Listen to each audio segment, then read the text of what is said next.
사실상 영구적으로 갱신이 가능합니다. 지식재산가 사업 이야기를 전해드리는 김기환 TV. 오늘은 상표권에 대해서 알아보려고 합니다. 상표권은 특정 기업을 상징하는 일종의 로고 같은 거, 이런 거를 보호하는 거라고 생각하시면 될 것 같은데요. 유명한 기업일수록 그 상표의 가치는 더욱 크겠죠. 브랜드 파워 이꼴 상표권의 가치라고 생각하셔도 될 것 같은데요.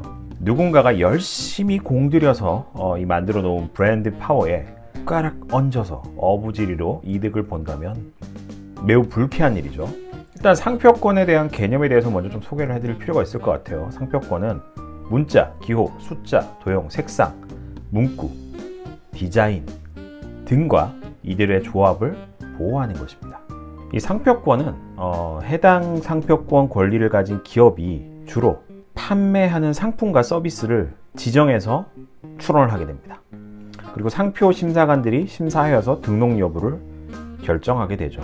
이렇게 권리를 획득하면 그 날짜로부터 10년간 권리를 얻게 됩니다. 이후 지속적으로 10년 단위로 갱신을 할 수 있고 사업이 망하지 않고, 이 사업의 연속성이라 그러죠. 이게 실제로 이루어진다라고 하면은 사실상 영구적으로 갱신이 가능합니다. 이 상표권의 핵심은 지정 상품이나 특정 서비스의 출처를 확인하는 것입니다. 그리고 타 판매사들로부터 자사의 것을 식별할 수 있는 것이 주입니다. 내 거, 타사 거. 이 상표권으로 인해서 명확하게 구분지어지는 것. 이 구분지어지는 식별성에 대해서 배타적 권리를 부여하는 게 상표권의 핵심이라고 이해를 하시면 될 것 같은데요. 이 상표권에서 가장 중요하게 보호하고자 하는 것은 무엇일까요? 첫 번째는 타인의 오인, 혼돈을 오래 할 수 있는 유사상표를 사용하지 못하도록 하는 배타적 권리입니다. 서두에 언급드렸던 것처럼 모든 기업은 궁극적으로 막강한 브랜드를 만들고자 합니다.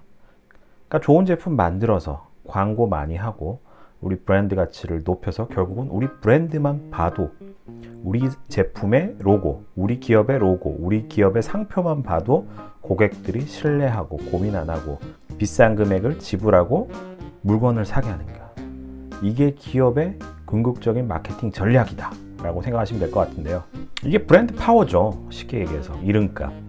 이런 브랜드를 하나 키우기 위해서 많은 기업들은 수많은 제품을 개발, 생산, 판매하여서 아울러 어마어마한 금액의 광고비를 집행하게 됩니다. 그리고 이 브랜드는 하루아침에 절대로 만들어질 수가 없어요. 수많은 시간 동안 고객들 머리에 각인되고 신뢰가 생겨서 형성이 되게 되죠. 이 두 번째로 상표권이 중요하게 보호하고자 하는 것은 주지, 저명 상표인 경우 타인의 상표 희석화하는 것을 방지할 수 있는 겁니다. 이게 무슨 말일까 하실 건데, 희석화. 이 브랜드가 가지고 있는 이미지, 파워 이런 것들을 희석화하는 거, 깎아내리는 거, 혹은 좀 변질시키는 거, 이런 거를 생각하시면 될 것 같은데, 힘들게 기업에서 만들어 놓은 브랜드 파워를 빌려 어떻게 보면 이득을 취하고자 하는 이들은 되게 많아요. 이들의 대부분은 고의적으로 무임승차를 하고자 하는 이미지, 무임승차를 하고자 하는 심리가 굉장히 강해요.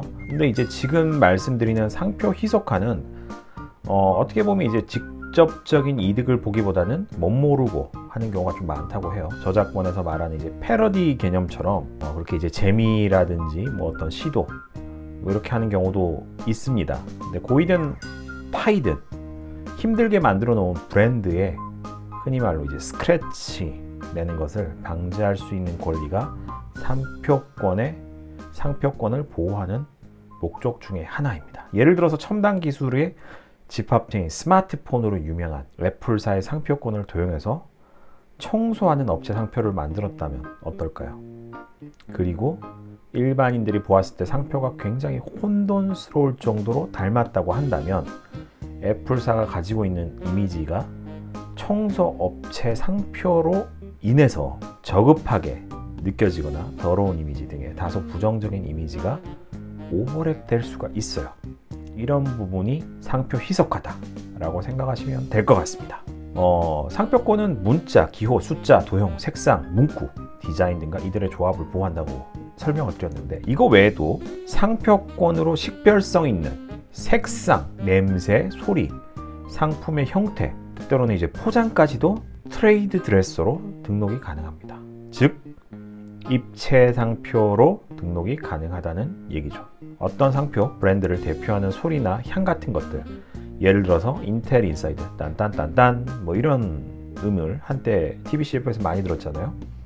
이 CPU 광고에서 주로 나오던 소리, 뭐 예를 들면은 또 우리나라 같은 경우는 사랑해요 LG 뭐 이런 거 보호할 수 있습니다.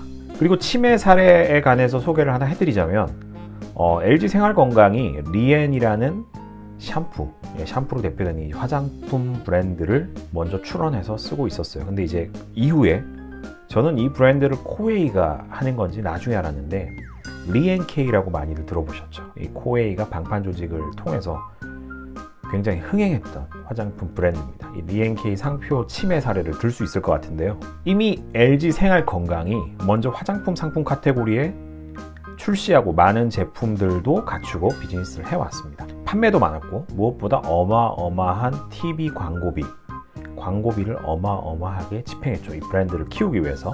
그렇게 LG 생건의 리엔이라는 브랜드가 만들어지고 많은 고객들에게 이제 각인이 되었겠죠. 그리고 몇 년 후에 코웨이에서 상표권 로고는 다르지만 딱 보셔도 이제 느낌이 틀리죠. 근데 이제 어감상 매우 비슷한 리엔이 아니라 리엔케이, K 발음상 리엔케이가 더 붙었죠.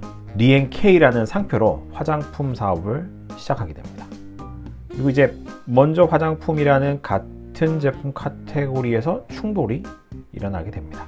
이미 LG 생건이 만들어 놓은 리엔이라는 이 브랜드 이미지에 코웨이의 리엔케이는 어쩌면 무임승차 효과를 아마도 봤을 수도 있을 것 같아요. 어감 때문에. 그래서 이제 법원에서도 LG의 손을 들어주고 침해 판결을 내린 게 아닌가 싶습니다. 이처럼 이제 상표권을 보호하기 위해서 얼마만큼의 막강한 브랜드를 만들었느냐, 이게 참 중요한데요. 제가 생각할 때 브랜드를 만드는데 여러 활동이 있지만 상표권 침해에 있어서 중요한 요소들을 한 4가지 정도 뽑을 수 있을 것 같아요. 첫 번째가 이제 어떤 제품 카테고리에서 얼마나 많은 상품을 가지고 비즈니스를 하느냐. 두 번째가 얼마나 오랫동안 비즈니스를 해왔느냐. 세 번째가 얼마나 많이 팔았느냐. 예, 상품권 뭐 만들었다고 하지만 하나도 안 팔리고 뭐 고객들, 일반인들이 물건을 써본 적이 없다라고 하면은 의미가 없을 수가 있으니까. 그리고 네 번째로 결정적이라고 저는 생각이 되는데 이 브랜드를 키우기 위해서 얼마나 많은 광고비를 집행했느냐, 돈을 얼마나 썼느냐. 이 4가지 요소의 영향이 큰 것으로 보입니다. 오늘은 이렇게 상표권에 대해서 소개를 해드리고 상표권 침해 유무가 무엇에 의해서 결정날 수 있는지에 대해서 소개를 해드렸습니다. 지금까지 지식재산가 사업 이야기를 전해드리는 김기환 TV였습니다. 다음에도 또 유익한 정보로 여러분께 찾아뵙도록 하겠습니다. 감사합니다. 지식재산가 사업 이야기를 전해드리는 김기환 TV.